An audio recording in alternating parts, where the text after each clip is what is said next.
할렐루야, 반갑습니다. 그동안 편안하셨습니까? 저희도 여러분들 기도 들으시고 보호해 주시고 인도하시는 하나님 덕분에 잘 지내고 있습니다. 종아리 다친 거 비밀이었는데 목사님께서 그냥 고맙습니다. 언제나 그랬듯이 오늘 또 말씀 선포를 통해서 우리 주 예수 그리스도의 은혜를, 하나님의 사랑을 우리가 먼저 나누고 그리고 선교 소식을 나눌까 합니다. 유명한 개혁주의 설교자인 폴 오셔 목사님이 이런 질문을 받았대요. 목사님은 왜 설교를 하시는 중에 적용을 이렇게 안 해주십니까? 그랬더니 이렇게 대답하셨대요. 내가 만약에 적용을 하면 해당되는 분들만 은혜를 받으므로 나머지 분들은 그럴 수 없으므로 적용은 성령께 맡기고 나는 성경을 풀겠습니다. 그렇게 대답을 하셨답니다. 저도 오늘 성경을 풀겠습니다. 우리 성령께서 여러분 각자에게, 우리 각자에게 적용해 주실 것을 기도하며 저는 성경을 풀겠습니다. 제목은 성도가 받을 영광입니다. 예수를 믿는 우리는 예수로 인한 고난을 이 땅에서 받습니다. 섬기는 주인이 다르기 때문입니다. 세상은 죄를 주인으로 섬깁니다. 그러나 우리는 죄에서 우리를 뽑아내신, 우리가 구원이라는 단어는 뭐냐면 세상 속에서, 원래 어근은 뽑아냈다는 뜻입니다. 하나님께서 예수 그리스도를 통해서 우리를 세상 속에서 뽑아냈으므로 우리는 그 예수님만을 주인으로 섬깁니다. 주인이 다릅니다. 그래서 세상은 예수 믿는 성도를 핍박합니다. 그리고 이 핍박은 예수님께서 다시 오시는 날까지 계속될 것입니다. 당시 바울 시대에 예수로 인한 핍박은 이러했습니다. 로마서 8장 35절에서 36절인데요. 쭉 말씀을 이렇게 띄워주시면 같이 읽도록 하겠습니다. 로마서 8장 35절 36절입니다. 시작. 누가 우리를 그리스도의 사랑에서 끊으리요? 환난이나 공고나 박해나 기근이나 적신이나 위험이나 칼이랴. 기록된 바 우리가 종일 주를 위하여 죽임을 당하게 되며 도살당할 양같이 여김을 받았나이다 함과 같으니라. 여기서 기근은 굶주림이잖아요. 적신은 헐벗음이라는 뜻이고요. 위험, 협박을 말하는 것이죠. 칼은 순교까지 이르는 것을 말하는 것일 것이고요. 예수로 인해서 이런 고난을 받습니다. 환난과 역경이 올 것이고 또 굶주림과 헐벗음과 협박을 당합니다. 순교를 당하기도 합니다. 우리에게도 언제 이런 일이 닥칠지 모르는 일입니다. 그러나 이 고난은 여러분, 왜 우리에게 주어지는 것을, 왜 우리에게 주어지는 줄 알고 계십니까? 성경은 이렇게 말합니다. 이 고난은 영광을 받기 위한 고난이라고 말합니다. 대단히 깊이 있는 말씀이라고 저는 이해를 합니다. 로마서 8장 17절 18절을 보면 자녀이면, 같이요, 시작. 자녀이면 또한 상속자 곧 하나님의 상속자요 그리스도와 함께한 상속자니 우리가 그와 함께 영광을 받기 위하여 고난도 함께 받아야 할 것이니라. 생각하건대 현재의 고난은 장차 우리에게 나타날 영광과 비교할 수 없도다. 우리가 고난을 받아야 하는 이유는 영광을 받기 위하여라는 것입니다. 영광으로 가는 그 길은, 사랑하는 여러분, 꽃길 아닙니다. 우리 크리스찬의 영광을 향해서 가는 그 길은 꽃길 아닙니다. 예수 믿고 천국에 이르는 길은 꽃길 아닙니다. 고난의 길입니다. 그런데 사도 바울은 이 영광을 받기 위해서 고난도 함께 받아야 할 것이다. 그런데 사도 바울은 여기서 잠시 받는 이 고난은 장차 우리에게 나타날 영광에 비하면 아무것도 아니랍니다. 삼층천을 경험한 사도 바울의 고백입니다. 그렇다면 여기에서 본문에서 말하는 성도에게 나타날 영광이다, 이게 무슨 뜻일까요? 장차 받을 영광이 무엇이기에 이 영광을 얻기 위해서 고난도 함께 받아야 하고 받을 영광에 비하면 이까지 고난이 아무것도 아니다라고 사도 바울은 말하고 있는 것일까요? 23절입니다. 시작. 그뿐 아니라 또한 우리 곧 성령의 처음 익은 열매를 받은 우리까지도 속으로 탄식하여 양자될 것 곧 우리 몸의 속량을 기다리느니라. 몸의 속량입니다. 몸의 속량. 이 땅에서 고난을 감내하며 예수로 인해서 받는 고난을 인내하며 우리가 기다리는 그 영광은 무엇이냐면 몸의 속량입니다. 이 몸이 죽음을 이기고 영원한 몸으로 다시 사는 영광입니다. 그리스도께서는 이미 영광에 들어가셨습니다. 이미 이 영광에 들어가셨습니다. 또 그리스도를 믿어서 그리스도와 연합되어 한 몸 된, 한 생명 된 우리 신자들도 장차 이 영광에 들어갈 것입니다. 이 영광이 무엇인지 사도 바울은 고린도 교회에게 좀 더 자세히 설명합니다. 왜냐하면 당시 고린도 교인들 중에서 이 몸의 부활에 대해서 믿지 않는 성도들이 많이 있었습니다. 그 이유는 뭐냐면 헬라 문화권에서는 어떤 이해를 가지고 있냐면 오직 영만 거룩한 것이고 영만 선한 것이라고 하죠. 영만 선한 것이지 모든 물질은 악한 것입니다.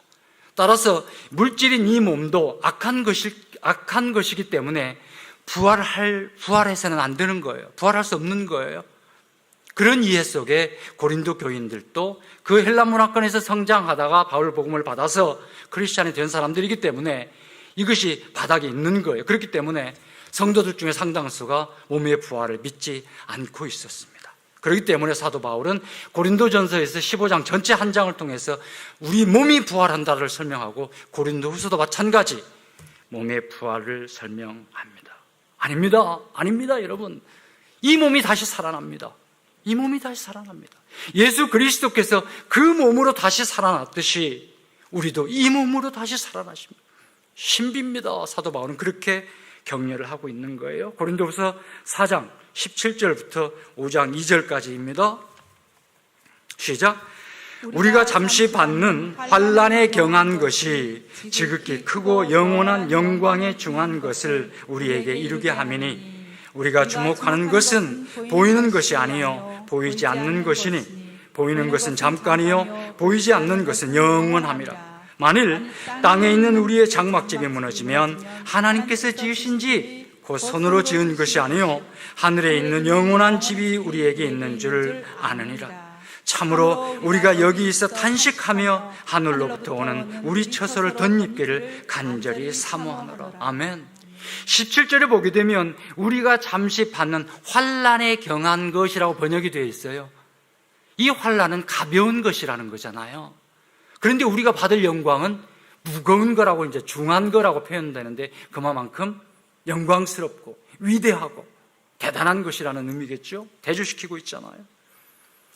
여기 하나님께서 지으신 집, 하늘에 있는 영원한 집, 하늘로부터 오는 처소, 이 말은 언젠가 제가 어렸을 때 청년 시절에 들었던 어떤 설교처럼 어떤 사람들은 올라가 보니까 으리으리한 기와집이 상급으로 주어져 있고 어떠한 사람은 저 거적대기 아닙니다.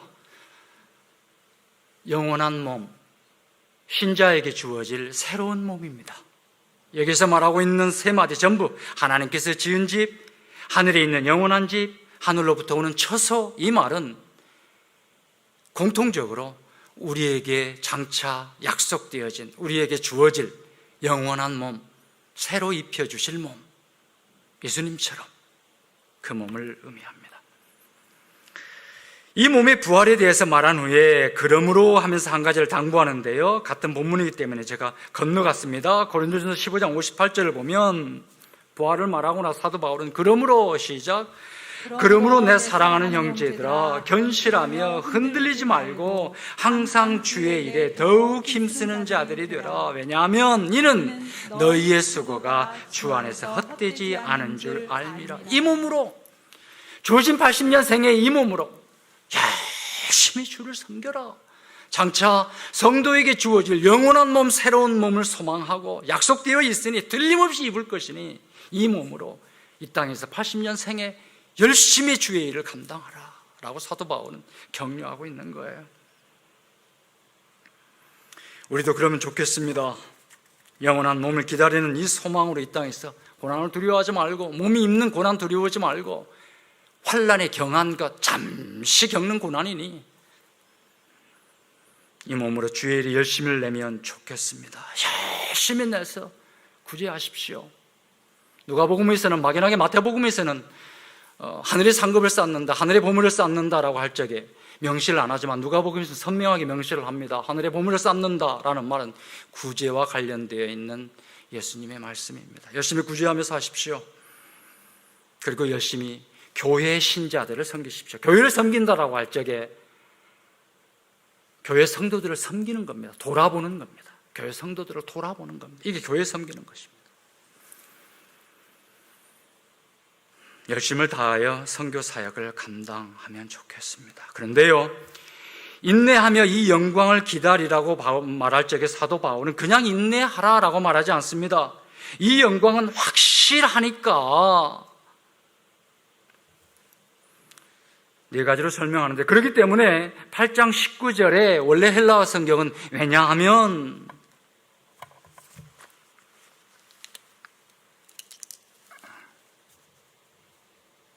(8장 18절에서) 현재 우리가 겪는 고난은 장차 우리에게 나타날 영광의 견주면 아무것도 아니라고 나는 생각합니다 해놓고 19장에 왜냐하면 그러고 시작합니다. 그리고 다시 24절에 또 왜냐하면 이렇게 시작합니다. 그러니까 18절에 현재 우리가 겪는 고난은 장차 우리에게 주어질 나타날 영광과 비교하면 아무것도 아닌데 왜냐하면 하고 설명하는 것이 19절부터 30절까지의 내용입니다. 그것을 사도 바울은 네 가지로 설명합니다. 그것을 풀겠습니다.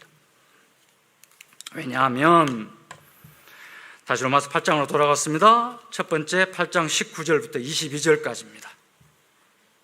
성도가 영원한 몸을 입는 일이 왜 확실하냐면 성도가 받을 이 영광은 모든 피조물이 기다리고 있는 일이기 때문입니다. 19절부터 22절까지 시작. 피조물이 고대하는 바는 하나님의 아들들이 나타나는 것이니 피조물이 허무한데 굴복하는 것은 자기 뜻이 아니요 오직 굴복하게 하시는 이로 말미암음이라. 그 바라는 것은 피조물도 썩어짐의 종로로 탄 데서 해방되어 하나님의 자녀들의 영광의 자유에 이르는 것이니라. 피조물이 다 이제까지 함께 탄식하며 함께 고통을 겪고 있는 것을 우리가 아느니라. 모든 피조물은 하나님의 자녀들이 새로운 몸을 입을 그날을 탄식하며 기다리고 있습니다. 왜냐하면 성도들이 사망을 이기고 새 몸으로 다시 살아날 때, 그때서야 비로소 이 세상 모든 피조물 역시 자신들도 썩어짐으로부터 회복된다는 것을 피조물도 알고 있기 때문입니다. 피조세계는 인간의 죄로 인해서 부패하고 말았습니다. 그렇기 때문에 피조세계가 이 썩어짐으로부터 회복될 유일한 길은, 한 가지의 길은 하나님의 자녀들이 다시 그 썩을 몸을 이기고 다시 영원한 몸을 입는 일입니다. 피조세계는 이 날을 기다리고 있는 거예요. 해산하는 고통처럼 신음하며 기다리고 있다고 성경은 말합니다. 그렇기 때문에 성도가 새 몸을 입는 일은 확실합니다. 두 번째, 왜 성도가 영원한 몸을 입는 일이 확실하냐면 성도는 이 영광에 대한 소망으로 구원을 받았기 때문입니다. 23절부터 25절까지인데요. 시작. 그뿐 아니라 또한 우리 곧 성령의 처음 익은 열매를 받은 우리까지도 속으로 탄식하여 양자될 것 곧 우리 몸의 속량을 기다리느니라. 우리가 소망으로 구원을 얻었음에 보이는 소망이 소망이 아니니 보는 것을 누가 바라리요. 만일 우리가 보지 못하는 것을 바라면 참음으로 기다릴지니라. 나는 구원을 받았다라는 말은 나는 장차 영원한 몸을 약속받았다입니다. 아닙니다. 더 나아갑니다. 나는 구원을 받았다 이 말은 나중에 38절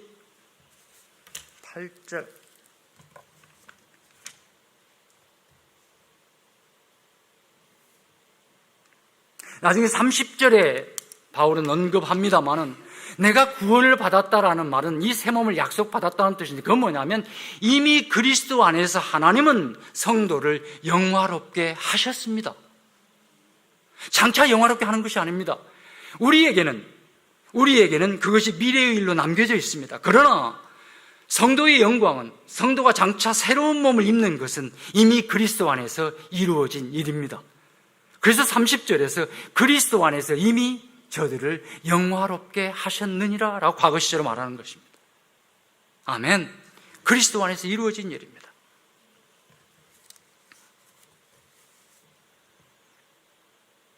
그리고 이 영원한 몸은 장차 이루어질 일이기 때문에 소망으로 받은 것입니다. 이것을 두고 24절에서 우리는 소망으로 구원을 받았다라고 하는 건데요, 이 소망으로 구원을 받았기 때문에 몸의 부활은 확실합니다. 그래서 여기서 한 단어가 굉장히 중요한데요, 기다리고 있다. 기다린다는 것은 되어진 일이 내게 오기를 기다리고 있는 것, 되어진 일입니다. 그리스도 안에서 이루어진 일입니다. 우리는 그걸 기다리며 살고 있는 겁니다. 우리의 기다림, 우리가 기다리냐 안 기다리냐에 따라서 그것이 오느냐 안 오느냐 결정되어지는 것이 아니고, 이미 그리스도 안에서 결정되어진 몸의 부활이, 새 생명 주어진 것이, 새 몸이 주어진 것이, 그것을 우리는 기다리고 있는 겁니다. 세 번째, 왜 성도가 영원한 몸을 입을 일이 확실하냐면, 우리 성도가 영광으로 가는 길목에 있는 고난을 이기도록 도우시는 분은 바로 성령이시기 때문입니다. 성령께서 도우시니 실패가 없습니다. 26절입니다. 시작. 이와 같이 성령도 우리의 연약함을 도우시나니 우리는 마땅히 기도할 바를 알지 못하나 오직 성령이 말할 수 없는 탄식으로 우리를 위하여 친히 간구하시느니라. 저는 지금 아까 18절에서 우리가 겪는 고난은 장차 우리에게 나타날 영광의 견줌은 아무것도 아닙니다 라고 말해놓고 19절에 왜냐하면 이렇게 시작된다고 말씀드렸습니다. 30절까지 이어집니다. 이유를 설명하고 있습니다. 우리 성도가 다시 새 몸을 입기 위해서 싸우는 이 고난의 삶은 결국 승리합니다. 왜냐하면 성령께서 친히 도우시기 때문입니다. 우리의 연약한 믿음으로는 감당할 수 없는 일이지만 성령께서 도우시니 승리합니다. 이것을 성도의 견인이라고 말합니다. 자동차 견인이 아닙니다. 고장난 자동차 끌어서 창고에 공업사에 넣어주는 그 견인이 아니고, 여기서 견자는 굳을 견자요, 인자는 참을 인자입니다. 굳게 참게 한다는 겁니다. 누가요? 내 믿음이 아니요, 하나님께서 당신이 택하신 성도는 그날에 이르기까지 참고 견디도록 만드신다예요. 성도의 견인입니다. 이 일을 위해서 성령을 우리에게 주신 것입니다. 이 일을 위해서 성령께서 우리 속에 내주하고 계시는 겁니다. 그래서 성경에 성령은 우리 부활의 보증이다라고 말을 합니다. 고린도서 1장 22절입니다. 성령께서 우리 속에 내주하시는 이유는 우리의 부활의 보증으로 계시는 겁니다. 그러니 성령이 부활의 보증으로 계시는데 그곳에 실패 있을 수 없습니다. 우리의 새 몸 부활은 확실합니다. 마지막으로 네 번째입니다. 왜 성도가 영원한 몸을 입을 것이 확실하냐면, 왜냐하면 믿는 신자에게 이 영광을 주는 일은 하나님의 계획이기 때문입니다. 28절부터 30절까지입니다. 시작. 우리가 알거니와 하나님을 사랑하는 자 곧 그의 뜻대로 부르심을 입은 자들에게는 모든 것이 합력하여 선을 이루느니라. 하나님이 미리 하신 자들로 또한 그 아들의 형상을 본받게 하기 위하여 미리 정하셨으니 이는 그로 많은 형제 중에서 맏아들이 되게 하리시죠. 또 미리 정하신 그들을 또한 부르시고 부르신 그들을 또한 의롭다 하시고 의롭다 하시는 그들을 또한 영화롭게 하셨느니라. 아멘. 여기 28절에서 모든 것이 합력하여 선을 이룬다, 이 말은 성도들이 서로 합력하여 일할 적에 선이 이루어진다가 아닙니다. 여기서 주어는 사람이 아닙니다. 주어는 하나님입니다. 하나님이 부르신 저들을 모든 상황 속에서 하나님 당신이 친히 선을 이루신다라는 의미인데, 여기서 선이라는 말은 30절에서 말하고 있는 영화롭게 하시는 일, 다시 말하면 성도가 영원한 몸을 입도록 하시는 일, 이게 선입니다. 하나님은 그리스도 안에서 성도를 이미 영화롭게 하셨습니다. 우리 성도에게는 미래의 일이지만 하나님에게는 아들 예수 그리스도 안에서 이미 이루어진 일입니다. 이렇게 네 가지로, 왜냐하면을 붙여서 이렇게 네 가지로 얼마나 우리가 새롭게 몸을 입을 일이 확실한지를 설명하고 난 뒤에 31절에서 아주 확정을 짓는 말을 합니다. 하나님이 우리 편이시면 누가 우리를 대적하겠느냐는 겁니다. 하나님이 우리 편인데 당신의 아들을 십자가에 내어주신 그 하나님이 우리 편인데 누가 우리를 대적하겠느냐? 이 소망이 우리에게 있으므로 이 땅에서 예수로 인한 고난에 굴복하지 말고, 재물의 유혹에 굴복하지 말고, 세상의 염려에 굴복하지 말고, 세상의 향락에 굴복하지 말고, 장차 입을 그 부활의 소망, 장차 입을 새로운 몸, 실제입니다. 막연한 신학 아닙니다. 장차 입을 새 몸, 도마가 의심했던 예수님의 그 몸으로 우리는 다시 살아납니다.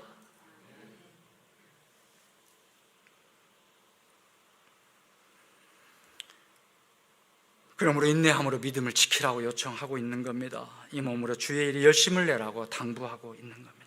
그러나 우리의 인내와 믿음이 얼마나 연약한지를 주님은 알고 계십니다. 그래서 주 예수 그리스도께서는 오늘도 우리의 믿음을 위해서 기도하고 계십니다. 34절입니다. 누가 정죄하리요? 시작.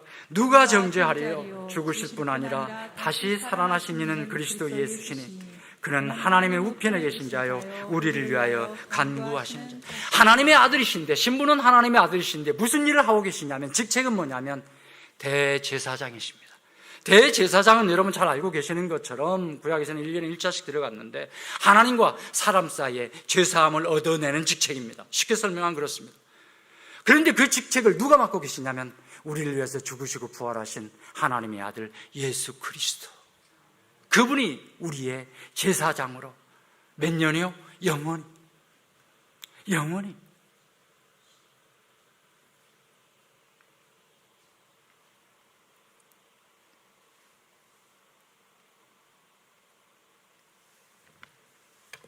예수님의 이 중보가 우리로 하여금 환난과 역경을 이기게 만듭니다.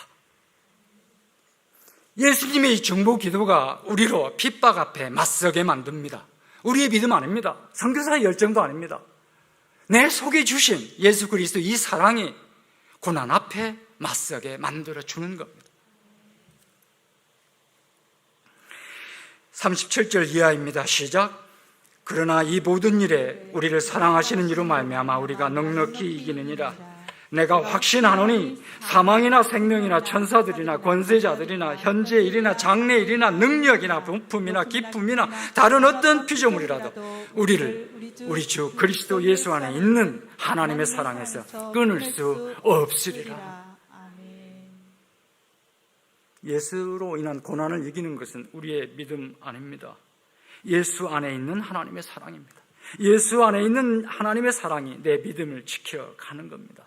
나를 위해서 아들 예수를 십자가에 내주신 그 사랑이 나를 지켜가는 겁니다. 이 사랑이 오늘 우리 앞에 있는 모든 고난과 유혹을 맞서게 만들어주는 겁니다. 이 사랑이 우리로 주의 일에 열심을 내게 합니다. 이 사랑이 우리로 선교 사역에 열심을 내게 만드는 겁니다. 이 은혜가 사랑하는 교회 여러분 속에, 그리고 제 속에 충만히 부어지기를 예수님의 이름으로 축복합니다. 선교 소식 나누겠습니다. 간단히 나누겠습니다. 전에 와서 선교 보고를 드렸으므로 오늘은 그동안에 일어난 큰일 하나, 홍수죠. 그리고 7월 30일 날 방문하실 단기팀에 대해서 간략하게 나누도록 하겠습니다.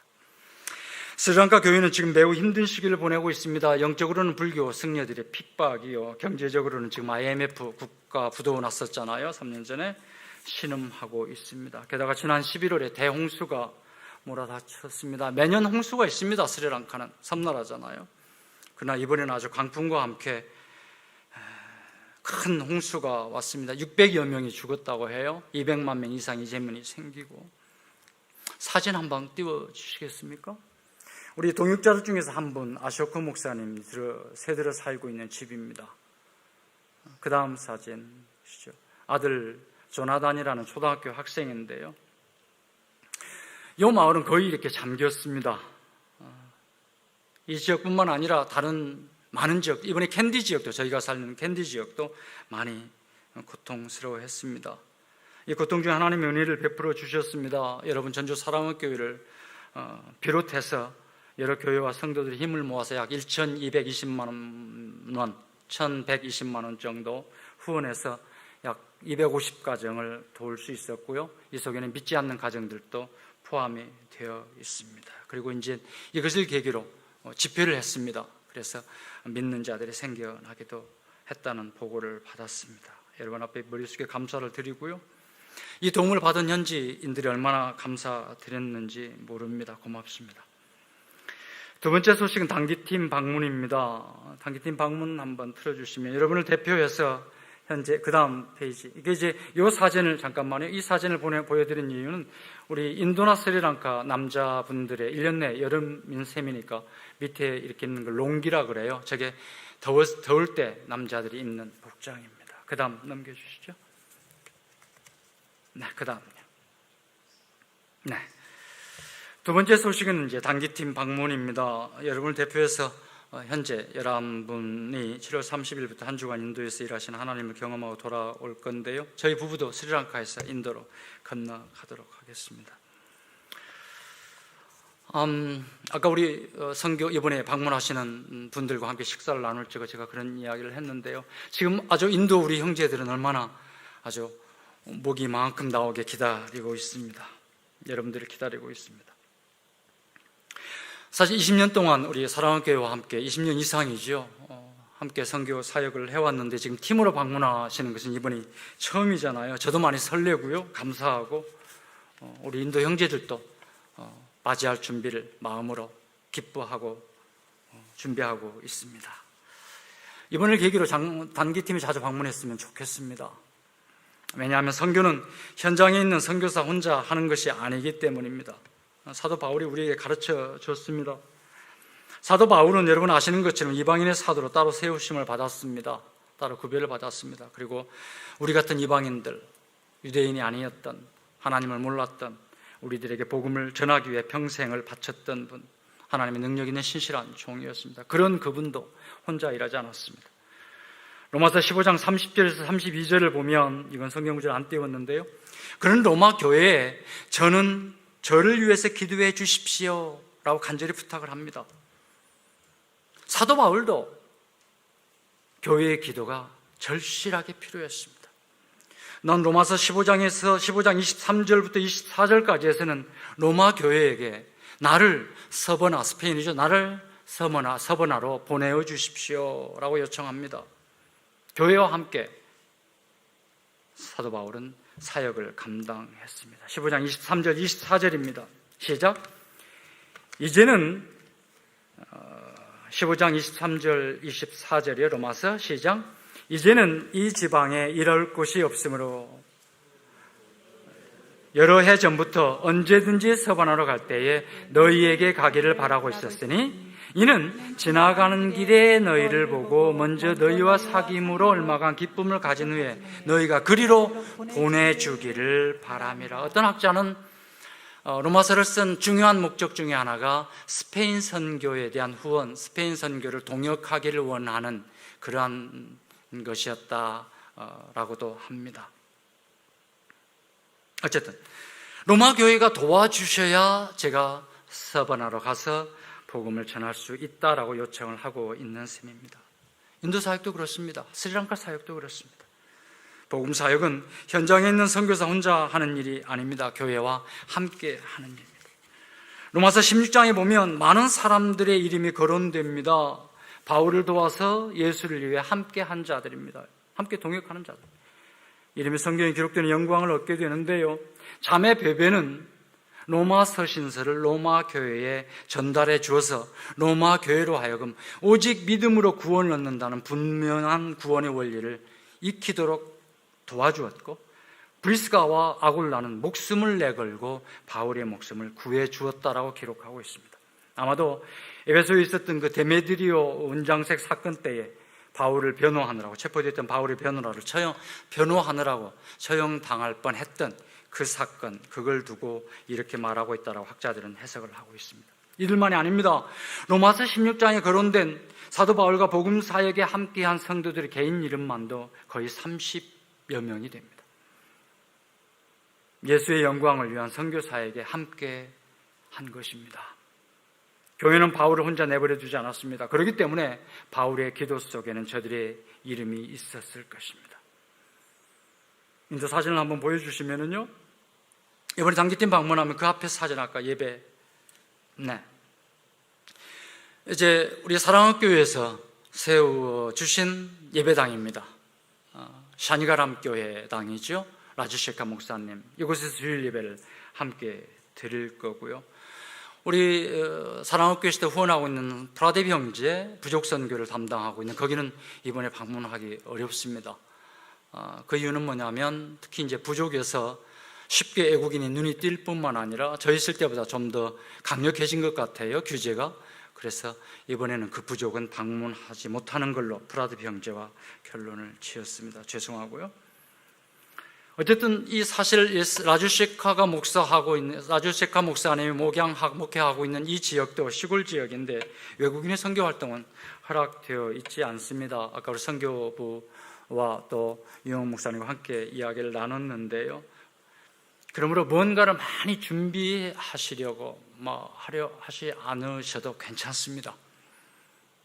우리에게 필요한 것은, 제 마음은 오셔서 선교의 대장 되시는 하나님의 아들 우리 주 예수 그리스도께서 어떻게 일하고 계시는가를 보고 깨닫고 경험하는 그런 시간이 저 중하다고 생각을 합니다. 나름으로 그런 프로그램들을 준비하도록 하겠습니다. 저희 부부는 18일에 출국을 합니다. 먼저 기다리고 있겠습니다. 그래서 우리 주님이 주시는 우리 은혜가 우리 전주 사랑학교에 충만하기를 축복합니다. 아버지 고맙습니다. 부족한 거 세우시고, 잠깐만 죄송합니다. 사진 한 번만 더 보여주십시오. 죄송합니다. 이게 라주셰카 목사님 가정입니다. 사남매고 앞에 같은 옷 입은 아이들이 이제 쌍둥이, 그 다음에 아들이 세 번째, 그리고 막내 딸입니다.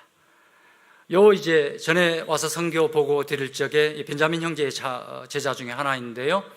우리 텐치팀 속에서 다른 지역으로 선교사로 파송한 경우가 있었다고, 몇 가정 있었다고 말씀을 드렸었는데, 그게 어떤 거냐면 교회가 없는 지역에 이 제자들을 파송을 하는 겁니다. 가서 복음을 전해서 그곳에 가정에서 예배를 할 수 있도록, 그렇게 해서 지난번 우리 이용필 장로님 다녀가시면서 저 땅을 보게 되었고, 그래서 서로 나누게 되었고, 하나님 인도하심으로 그것에 건축을 하게 된 것입니다. 아주 은혜스러운 교회입니다. 그 다음요, 우리 8인의 독수리라고 제가 제목을 붙였습니다. 저희 친정 같은 인도, 얼마나 저와 제 아내는 정말 그리워하고 있습니다. 인도를.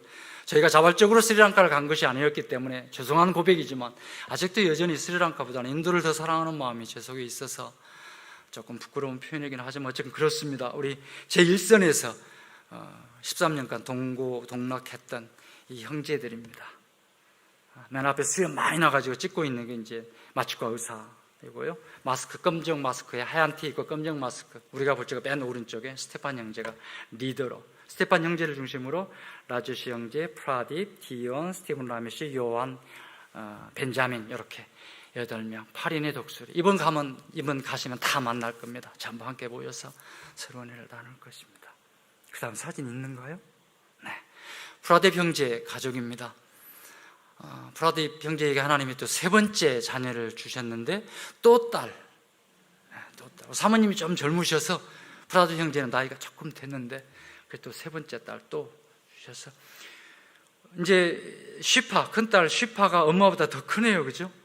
이번에 10학년을 좋은 성적으로 아주 91점, 목사님 그렇죠? 제가 성적 보내드리는데 91점. 이게 어려워요. 우리로 하면 이제 10학년 마치고 전문대, 대학 들어가는 칼리지라고 표현하게 되는 그 시험에 무려 3주를 시험을 봅니다. 시험을 3주 동안 봅니다. 아주 지치게 만드는 시험인데요. 잘 해냈습니다. 그래서 우리 브라든 목사님이 자랑하느라고 저에게 보내서 제가 선교팀에게 보내드렸습니다. 그 다음요, 마지막 페이지였었죠? 네. 아버지 고맙습니다. 부족한 거 세우셔서 말씀을 강론하게 하시니 고맙습니다. 하나님 고맙습니다. 우리에게 영원한 몸을 예비하여 주셔서 아멘입니다. 이 소망으로 이 땅에 이 몸을 가지고 80년의 생애를 승리하는 삶을 살았으면 좋겠습니다. 그래서 사도 바울이 고린도전서 15장 50몇 절에서 말하는 것처럼, 54절에서 말하는 것처럼, 야, 사망아, 네 승리가 어디 있는데? 독침아, 내가 쏘는 승리가 내가 쏘는 게 어디 있는데? 사망은 삼킨 바 되었는데? 라고 하는 그 순간을 우리가 기다리고 있습니다. 하나님 아버지, 이 소망으로 이 땅에서 이 육신으로 더욱 주의 일에 열심을 내는 복된 인생을 살아갈 수 있도록 사랑하시는 교회에게 복을 허락하여 주옵소서. 감사하고 예수 그리스도의 이름으로 기도하옵나이다.